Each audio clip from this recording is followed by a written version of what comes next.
comedy for over 40 years. He's done 10 HBO specials. He has a best-selling book called Brain Droppings. Please welcome George Carlin.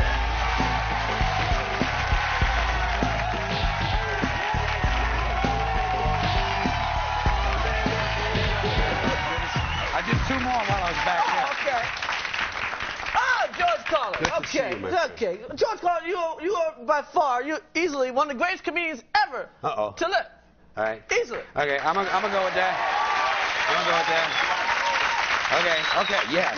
You know, people take you for granted in a sense. Yeah. You know what I mean? They're like, now, because like you and a guy like, say, Cosby, because you've always been doing it forever. And like, do you feel that, say, like if you had some crazy tragedy in your life, people wouldn't take you for granted? Because, like, you know, Pryor burnt up. Yeah.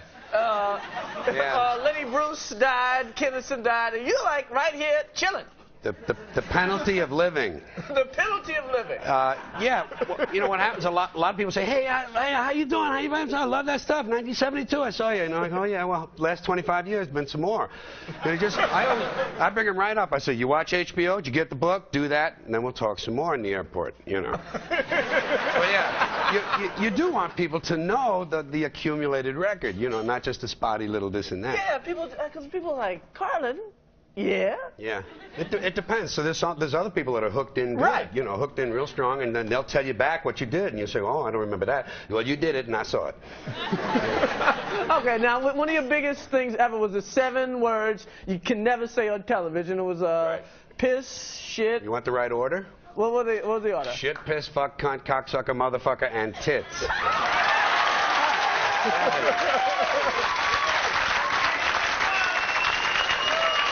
Said fuck twice. I know. Motherfucker shouldn't count because it's a derivative of fuck, but I put it in anyway. Yeah. Because when you put mother and fucker together, it's just... It's a better word. Yeah. Nothing's faster than a motherfucker. That's right. Nothing jumps higher, nothing stronger. Now, you know, it's weird. Now you can say tits now a little bit. Yeah, a little bit. See, that's just it.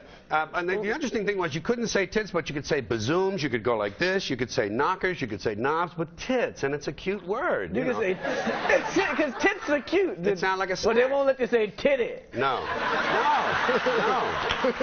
It's a strange, you know why I have all that inconsistent stuff? Because it's all bullshit. It's all bullshit to start with. You know, they can talk about fucking. You can talk about fucking, you can say, you know, you're gonna, and everybody goes, I know what he's talking about. Or in the newspaper, they can say F ... Well, everybody knows what it means, so the thought has been conveyed, and that's all language is. And you go, I don't say fuck, it's a family newspaper. How do you think the family got started? Fucking. That's what it is. You know what's wild? Now, you did the seven words you can't say. Is there anything you can't say now? I don't know. That gets people. What I like to do. I like to bother people. I like to find out where the line is, sort of sense where the line is drawn, and then deliberately cross it, and drag the audience with you, and have them happy that you did it. That's the key. Once you get them over there, they say that was good.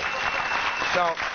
I'm doing my next HBO a year from December, about 13 months from now, and I'm just working on things because, you know, like there's one taboo in this country, I think, religion, and I really am all out attacking religion every chance I get because I just don't believe in that stuff. I think it's the worst thing that ever happened to mankind, and I get after them all the time. But that's not the only thing. Kids in this country, there's too much attention to children in this country. Every time you turn around, it's kids, and they're hiding behind kids because all they're trying to do is censor you again and take your drugs away in the name of their kids, in the name of the kids. They're trying to roll back the 60s, man. So I get after them, and I like to get in there and just bother them a little bit. There's got to be some thought with it. It's not just shock them and do that. You have to have some thought and some ideas underneath it, but then just to make them go like this a little bit in their chairs. That's what I like. Oh, yeah. That's important to me. It might not be you. It might be a loose disc. Yes, that's all right. Well, I'll loosen it up a little more.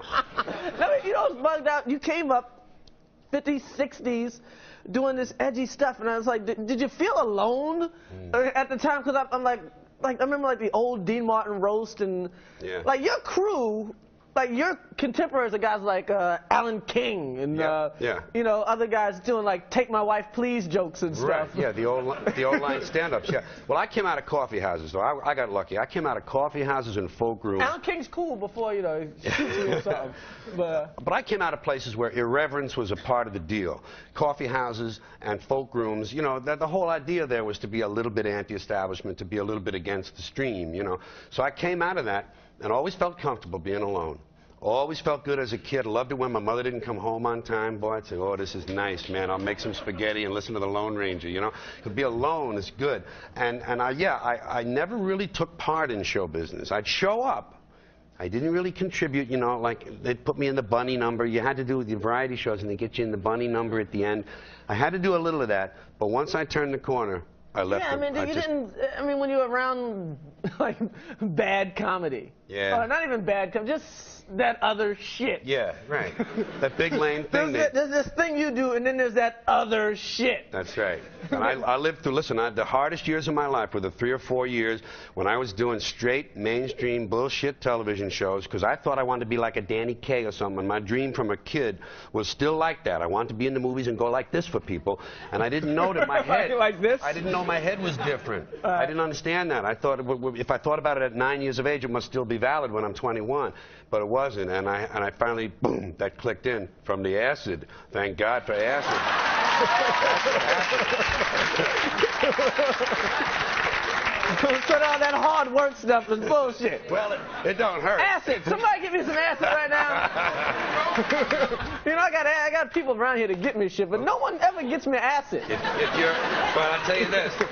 That's why they put it on that list of bad drugs, because they know it opens up the mind. It can be dangerous. I ain't saying it's not dangerous in some way. You take too much, take the wrong kind, get it from the wrong Where do you get your acid from? Because I want the good stuff. I don't need it anymore because it's a self-limiting drug. It's the kind of drug that you take it a few times and it tells you, that's enough, we're cool, now we're happening. And that's what happened to me. As opposed to shit like this and shit like that. And like this? Yeah. Well, sometimes you shoot up directly in the neck to get it to your head quicker. Or so you hear. Yeah.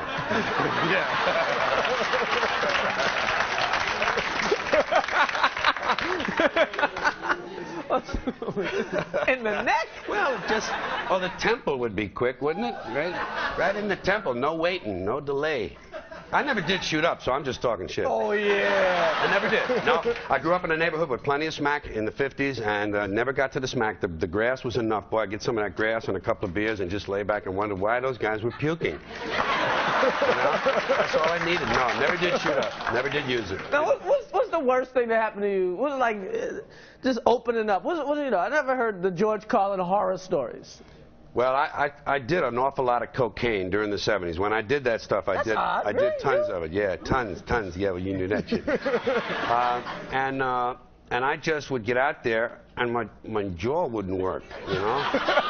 You know how locked up I know crackheads whose jaws don't work. You get like that, man. And you know what you're thinking is good. Fortunately, they liked me, and they would wait, you know, for my mouth to start working. But I don't have any of those. I'm not one of those guys that has a story. You know, like every comedian, these old guys, especially me, and they say, you mention a name, and I say, oh, let me tell you about Al Jolson. And they got a story for everything. I got no stories because I don't remember a goddamn thing, man. I remember nothing. Thank you very much. Sure, my pleasure. Thank you, man. Thank you.